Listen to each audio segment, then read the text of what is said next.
it was important for us to not have performance pop up in the gallery and disappear, and that perhaps there was a deeper level of engagement that we could offer you as an artist, the dancers that you have invited into the space, and even our audiences and our colleagues that we work alongside here at the Barnes. And so I'm wondering what that process of planning and design has meant for you and what you have learned or even intended to influence throughout that process.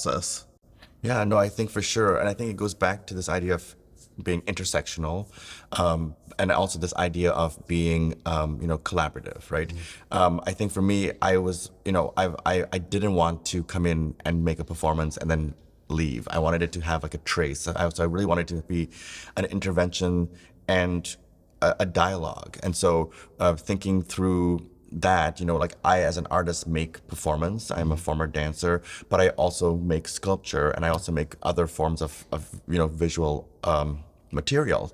And so for me, it was like really important to think about, how do I leave something into the space that is also here? And so thinking also about the exhibition design, you're kind of creating like a floor plan for your audience to participate in.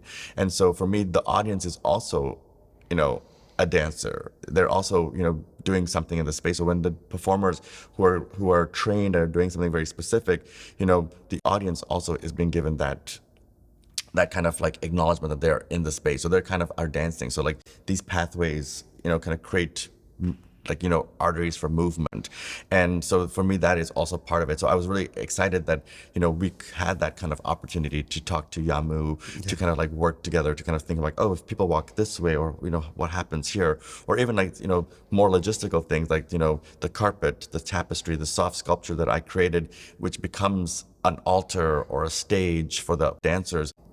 It's on this pedestal, but even like the pedestal itself has a certain way of its height. So it kind of dictates a certain sense of like, movement, like you may not want to sit on it because it's too low. So also kind of using museum choreography to kind of create a space that is kind of inclusive as well.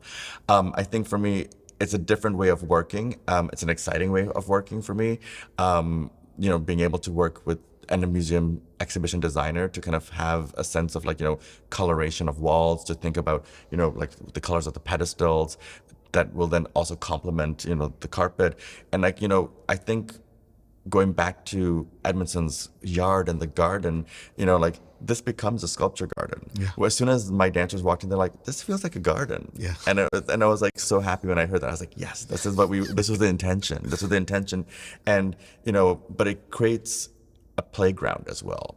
And so for me, there was something about that, really trying to think of this as a playground so that when, I give them tasks. So in my choreography, things are set, but there's also moments where I'm like, this is the task that has to be had. So they use this architecture, they use this design as a place to start to come up with like, their own prompts to kind of make choices and decisions to make those movements.